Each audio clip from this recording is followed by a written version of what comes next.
ಯಾವುದೇ ಕಾರಣಕ್ಕೂ GBA election ನಡೆಸಲಿಕ್ಕೆ ಸಾಧ್ಯ ಇಲ್ಲ. ಈಗ ಚುನಾವಣೆ ಒಬ್ಬರಿಗೆ ನಡೆಸಬೇಕು, ಮುಖ್ಯಮಂತ್ರಿ ಚೇರ್ ಉಳಿಸ್ಕೋಬೇಕು ಅನ್ನೋದು ಒಬ್ಬರಿಗೆ. ಮುಖ್ಯಮಂತ್ರಿಗಳಿಗೆ ಚುನಾವಣೆ ಹೋದರೆ ಮುಖ್ಯಮಂತ್ರಿಯ ಸ್ಥಾನ ಭದ್ರ ಆಗ್ತದೆ. ಈಚೆಗೆ ದೇಶದ ಗೌರವಾನ್ವಿತ ಪ್ರಧಾನಮಂತ್ರಿಗಳು ವೆಸ್ಟ್ ಏಷ್ಯಾದಲ್ಲಿ ನಡೆದಂಥ ಕಾನ್ಫ್ಲಿಕ್ಟ್ಗಳೇನಿದೆ ಆ ಹಿನ್ನೆಲೆಯಲ್ಲಿ ದೇಶದ ಒಂದು ಆರ್ಥಿಕ ಪರಿಸ್ಥಿತಿಗಳ ಹಿನ್ನೆಲೆಯಲ್ಲಿ ಮುಂದಿನ ದಿನಗಳು ಯಾವುದೇ ರೀತಿಯ ನಮ್ಮ ಒಂದು ವೇಗಕ್ಕೆ ತಡೆ ಆಗಬಾರದು ಅಂತಕ್ಕಂಥ ನಿಟ್ಟಿನಲ್ಲಿ ಸುಮಾರು 9 ವಿಷಯಗಳಿಗೆ ಸಂಬಂಧಪಟ್ಟ ಹಾಗೆ ಸಾರ್ವಜನಿಕರಲ್ಲಿ ಮನವಿ ಮಾಡಿದ್ದಾರೆ. ಅವರ ಮನವಿ ದೇಶದ ಹಿತದೃಷ್ಟಿಯಿಂದ ಇವತ್ತು ಮುಂದೆ ಆಗ್ತಕ್ಕಂಥ ಅನಾಹುತಗಳಿಗೆ ನಾವು ಪ್ರಿಕಾಷನರಿ ಮೆಷರ್ಗಳನ್ನು ತೆಗೆದುಕೋಬೇಕಾದಂಥ ಹಿನ್ನೆಲೆಯಲ್ಲಿ ಅವರು ಸಲಹೆ ಕೊಟ್ಟಿರ್ತಕ್ಕಂಥದ್ದನ್ನು ವಿರೋಧ ಪಕ್ಷಗಳು, ವಿಶೇಷವಾಗಿ ಕಾಂಗ್ರೆಸ್ ನಾಯಕರು ಹಲವಾರು ರೀತಿಯ ಟೀಕೆಗಳನ್ನೇನು ಮಾಡ್ತಾ ಇದ್ದಾರೆ.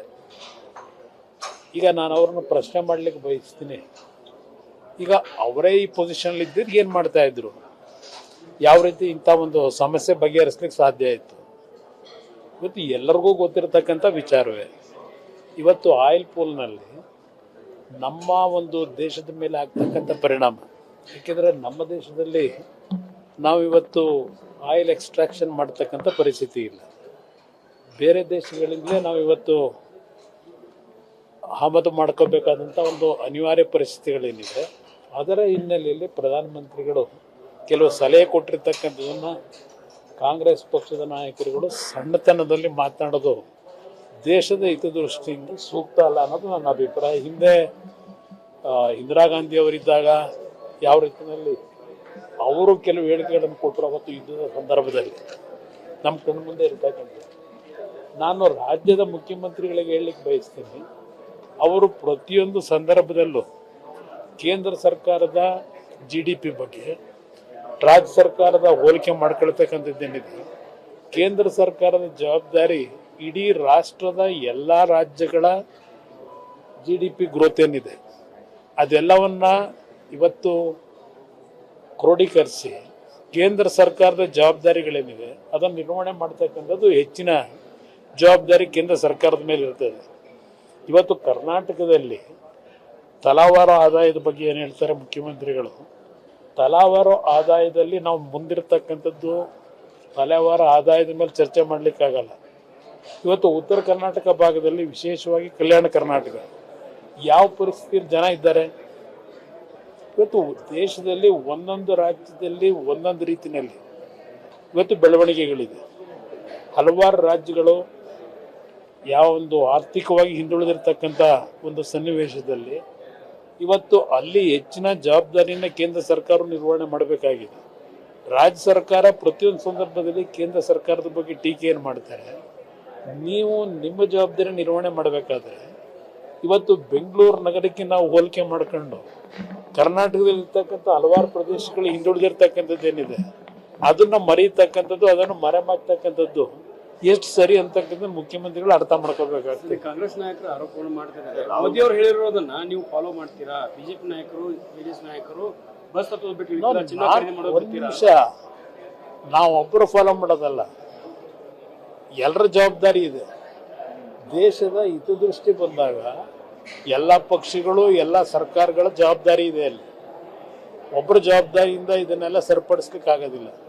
ಅದರ ಹಿನ್ನೆಲೆಯಲ್ಲಿ ಹೇಳಿದ್ದಾರೆ. ಆದರೆ ಕೆಲವು ವಿಶೇಷವಾದ ಸಂದರ್ಭಗಳಲ್ಲಿ ದೇಶದ ಒಂದು ಗೌರವವನ್ನು ಕಾಪಾಡಬೇಕಾದ್ರೆ ನಾವು ಇವತ್ತು ಆ ದೇಶವನ್ನು ಆಳ್ತಕ್ಕಂಥವರು ಯಾವೊಂದು ಜವಾಬ್ದಾರಿಗಳಿರ್ತಾರೆ ಅವರು ನಮ್ಮ ದೇಶ ಪಾಕಿಸ್ತಾನದ ರೀತಿ ಆಗ್ತಾ ಇದೆ ಅಂತಕ್ಕಂಥ ತೋರಿಸ್ಕೋಬೇಕಾ? ಇದನ್ನೆಲ್ಲ ಕಟ್ ಮಾಡಲಿಕ್ಕೆ ಹೋಗಿ.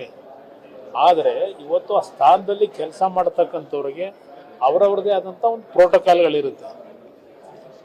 ಅದನ್ನು ಇವತ್ತು ಸಣ್ಣತನದಲ್ಲಿ ಮಾತನಾಡೋದು ಸೂಕ್ತ ಅಲ್ಲ. ಮೊದಲು ಇವರುಗಳ ಒಂದು ಜವಾಬ್ದಾರಿ ಏನಿದೆ ಅದನ್ನ ನಿರ್ವಹಣೆ ಮಾಡ್ತಕ್ಕಂಥದಕ್ಕೆ ಏನ್ ಮಾಡ್ಬೇಕು ಅನ್ನೋದ್ರ ಬಗ್ಗೆ ಯೋಚನೆ ಮಾಡಲಿ ಅನ್ನೋದು ನನ್ನ ಅಭಿಪ್ರಾಯ. ನೀಟ್ ಪರೀಕ್ಷೆ ಆಯ್ತು ಅನ್ನೋ ಕಾರಣಕ್ಕೆ ರದ್ದು ಮಾಡಿದ್ದಾರೆ.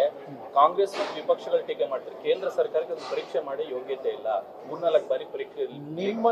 ನಮ್ಮ ರಾಜ್ಯದಲ್ಲಿ ಎಷ್ಟು ಬಾರಿ ಮುಂದಾಕಿದ್ದೀರಿ? ನಿಮ್ಮ ಕಾಲದಲ್ಲೇ ಎಷ್ಟು ಅನಾಹುತಗಳಾಗಿಲ್ಲ. ಇವತ್ತು ನಮ್ಮ ರಾಜ್ಯದಲ್ಲಿ ಒಂದು KPSC ಸಂಸ್ಥೆನ ಸರಿಪಡಿಸ್ಲಿಕ್ಕಾಗಿದೆ. ಯಾವ ರೀತಿಯಲ್ಲಿ ಆ ಸಂಸ್ಥೆ ಬಗ್ಗೆ ಇವತ್ತು ಜನಗಳು ಮಾತನಾಡ್ತಾರೆ. ಇವತ್ತು ಈ KPSC ಸಂಸ್ಥೆ ಹಾಳಾಗ್ತಕ್ಕಂಥದ್ದು ಪ್ರಾರಂಭ ಆಗಿದ್ದೆ ಬಹುಶಃ ನನ್ನ ಅಭಿಪ್ರಾಯದಲ್ಲಿ ಈಗಿನ ಸರ್ಕಾರ ಹಿಂದೆ 2013ರಲ್ಲಿ ಸರ್ಕಾರ ಏನು ರಚನೆ ಮಾಡಿದ್ರು ಅಲ್ಲಿಂದ ಪ್ರಾರಂಭ ಆಯಿತು. ಅವತ್ತು ಮುಖ್ಯಮಂತ್ರಿಗಳು ಹೇಳಿದ್ರು ತೊಳಿತೀವಿ ಅಂತ ಹೇಳಿ. ಯಾವ ರೀತಿ ತೊಳೆದ್ರು? ಲಕ್ಷಾಂತರ ಜನ ಎಕ್ಸಾಮ್ ರೀಡು ಮಾಡಿಕೊಟ್ಟಂತ ವ್ಯಕ್ತಿನ ತಗೊಂಡೋಗಿ KPSC ಚೇರ್ಮನ್ ಮಾಡಿ ಪಬ್ಲಿಕ್ನಲ್ಲಿ ಯಾವ ಒಂದು ಪೋಸ್ಟ್ಗಳಿಗೆ ಹಣ ನಿಗದಿ ಮಾಡ್ಕೊಂಡು ಬೀದಿನಲ್ಲಿ ಚರ್ಚೆ ನಡೀತು. ಆ ವಾತಾವರಣ ತಂದಂಥವ್ರು ನೀವು. ನಿಮಗೆ ಇವತ್ತು ಎಕ್ಸಾಮ್ಗಳಲ್ಲಿ ಇವತ್ತೇನು ರಾಜಸ್ಥಾನದಲ್ಲಿ ನನಗೂ ಅರ್ಥವಾಗ್ತದೆ, ರಾಜಸ್ಥಾನದಲ್ಲಿ ನೀಟ್ ಎಕ್ಸಾಮ್ ಬರೀತಕ್ಕಂಥ ಸಂದರ್ಭದಲ್ಲಿ ಸುಮಾರು 150ಕ್ಕೂ ಹೆಚ್ಚಿನ ಒಂದು ಪ್ರಶ್ನೆಗಳಿಗೆ ಏನೊಂದು ಹೊರಗಡೆ ಲೀಕ್ ಆಗಿದೆ. ಅದು ಇವತ್ತು ಚರ್ಚೆಗೇನು ಪ್ರಾರಂಭ ಆಗಿದೆ. ಹೌದು, ಒಂದೊಂದು ಬಾರಿ ಯಾರೋ ಮಾಡೋ ತಪ್ಪಿಗೆ ಸಂಪೂರ್ಣವಾಗಿ ತಪ್ಪನ್ನು ಸರ್ಕಾರದ ಮೇಲೆ ವಹಿಸ್ಲಿಕ್ಕೆ ಆಗೋದಿಲ್ಲ. ನಮ್ಮ ರಾಜ್ಯದಲ್ಲಿ ಹಲವಾರು ಬಾರಿ ಈ ರೀತಿಯ ಸಮಸ್ಯೆಗಳು ಉದ್ಭವ ಆಗಿರತಕ್ಕಂಥದ್ದು ಇವ್ರ ಸರ್ಕಾರದಲ್ಲೂ ನಡೆದಿರತಕ್ಕಂಥದ್ದು ಇದೆ. ಅದರಿಂದ ಇವ್ರಿಗೆ ಯಾವ ನೈತಿಕತೆ ಇದೆ ಚರ್ಚೆ ಮಾಡ್ಲಿಕ್ಕೆ ಅನ್ನೋದು ಕೇಳಲಿಕ್ಕೆ ಬಯಸ್ತಾರೆ. ಪ್ರಧಾನಿ ಅವರು ಬಂದಾಗ ಭದ್ರತಾ ವೈಫಲ್ಯ ಆಗಿದೆ, ಜಿಲೆಟಿನ್ ಗಡ್ಡಿಗಳು ಪತ್ತೆ ಆಗಿದೆ. ಇದ್ರ ಬಗ್ಗೆ ಈಗಾಗಲೇ ಹಲವಾರು ರೀತಿಯಲ್ಲಿ ತನಿಖೆಗಳು ಪ್ರಾರಂಭ ಮಾಡಿದ್ದಾರೆ. ನಿಜವಾದ ವಾಸ್ತವಾಂಶ ಏನು ಬರೋವರೆಗೂ ಕಾಯ್ಬೇಕಷ್ಟೇ. ಒಂದು ನಿಮಗೆ GBA ಎಲೆಕ್ಷನ್ ವಿಷಯದಲ್ಲಿ ಹೇಳ್ತಕ್ಕಂಥದ್ದು, GBA ಎಲೆಕ್ಷನ್ ಮಾಡಬೇಕು ಅಂತ ಹೇಳಿ ಮುಖ್ಯಮಂತ್ರಿಗಳು ಎಲೆಕ್ಷನ್ ಕಮಿಷನ್ನ ಸಿಬ್ಬಂದಿಗಳನ್ನ ಕರೆದ್ರು. ಉಪಮುಖ್ಯಮಂತ್ರಿಗಳ ಅನುಪಸ್ಥಿತಿಯಲ್ಲಿ ಕರೆದು GBA ಎಲೆಕ್ಷನ್ ಮಾಡ್ತಕ್ಕಂಥ ನಿಟ್ಟಿನಲ್ಲಿ ಅವ್ರ ಮೇಲೆ ಒತ್ತಡ ಹಾಕಿದ್ರು ಮುಖ್ಯಮಂತ್ರಿಗಳು. ನಂತರ ಈ ಉಪಮುಖ್ಯಮಂತ್ರಿಗಳು ಬಂದು ಮತ್ತಿನ್ನೊಂದು ಸಭೆ ಕರೆದ್ರು. ಯಾವುದೇ ಕಾರಣಕ್ಕೂ GBA ಎಲೆಕ್ಷನ್ ನಡೆಸ್ಲಿಕ್ಕೆ ಸಾಧ್ಯ ಇಲ್ಲ, ನೀವು ಯಾವ ಆಧಾರದ ಮೇಲೆ ನೀವು ಮಾಡ್ತಕ್ಕಂಥದ್ದು ಡೈರೆಕ್ಷನ್ ಕೊಟ್ರಿ ಅಂತ ಹೇಳಿ ಮುಖ್ಯಮಂತ್ರಿಗಳ ಮೇಲೆ ಮತ್ತೆ ಒತ್ತಡ ಹಾಕಿ ಈಗ ಸುಪ್ರೀಂ ಕೋರ್ಟ್ ಮುಂದೆ ನಮಗೆ ಜನಗಣತಿ ಅದು ಇದು ಅಂತೇಳಿ ಕಾರಣ ಕೊಟ್ಟು ಸೆಪ್ಟೆಂಬರ್ವರೆಗೂ ಚುನಾವಣೆ ನಡೀಲಿಕ್ಕೆ ಆಗೋದಿಲ್ಲ ಅಂತೇಳಿ ಮುಂದಕ್ಕೆ ಹಾಕ್ಲಿಕ್ಕೆ ಸುಪ್ರೀಂ ಕೋರ್ಟ್ ಮುಂದೆ ಏನು ಅರ್ಜಿ ಹಾಕಿದ್ದಾರೆ. ಈ ಮುಖ್ಯಮಂತ್ರಿಯ ಸ್ಥಾನದ ಒಂದು ಚರ್ಚೆ ನಡೀತಾ ಇದೆಯಲ್ಲ 3 ವರ್ಷದಿಂದ, ಮುಖ್ಯಮಂತ್ರಿಗಳಿಗೆ ಚುನಾವಣೆಗೆ ಹೋದರೆ ಮುಖ್ಯಮಂತ್ರಿಯ ಸ್ಥಾನ ಭದ್ರ ಆಗ್ತದೆ ಇನ್ನೊಂದು 6 ತಿಂಗಳು ಅಂತಕ್ಕಂಥದ್ದು. ಇವರಿಗೆ ಚುನಾವಣೆ ಏನಾದರೂ ಆದರೆ ನನ್ನ ಸ್ಥಾನಕ್ಕೆ ಚ್ಯುತಿ ಆಗ್ತದೆ, ನನ್ನ ಸ್ಥಾನ ಸಿಗುತ್ತೋ ಇಲ್ವೋ ಅಂತ ಹೇಳಿ ಉಪಮುಖ್ಯಮಂತ್ರಿಗಳು ಏನೋ ಒಳಗಡೆ ಇಬ್ಬರಲ್ಲೂ ಗಲಾಟೆಗಳು ನಡೆದು ಅಂತಿಮವಾಗಿ ಉಪಮುಖ್ಯಮಂತ್ರಿಗಳ ಒತ್ತಡದ ಮೇರೆಗೆ ಸುಪ್ರೀಂ ಕೋರ್ಟ್ ಮುಂದೊಂದು ಅರ್ಜಿ ಹಾಕೊಂಡವ್ರೀಗ. ಇದು ಇರತಕ್ಕಂಥ ವಾಸ್ತವಾಂಶ. ಅದರಿಂದ ಇವರಿಗೆ ಚುನಾವಣೆ ಒಬ್ಬರಿಗೆ ನಡೆಸಬೇಕು, ಮುಖ್ಯಮಂತ್ರಿ ಚೇರ್ ಉಳಿಸ್ಕೋಬೇಕು ಅನ್ನೋದು ಒಬ್ಬರಿಗೆ, ಇನ್ನೊಬ್ಬರಿಗೆ ಚುನಾವಣೆ ಮುಂದಕ್ಕೆ ಹಾಕಬೇಕು, ಮುಖ್ಯಮಂತ್ರಿ ಚೇರ್ ಪಡಿಬೇಕು ಅಂತಕ್ಕಂಥದ್ದು ಇದರಲ್ಲಿ ನಡೀತಾ ಇದೆ. ಇವರಿಬ್ಬರಲ್ಲಿ ಸಂಘರ್ಷ.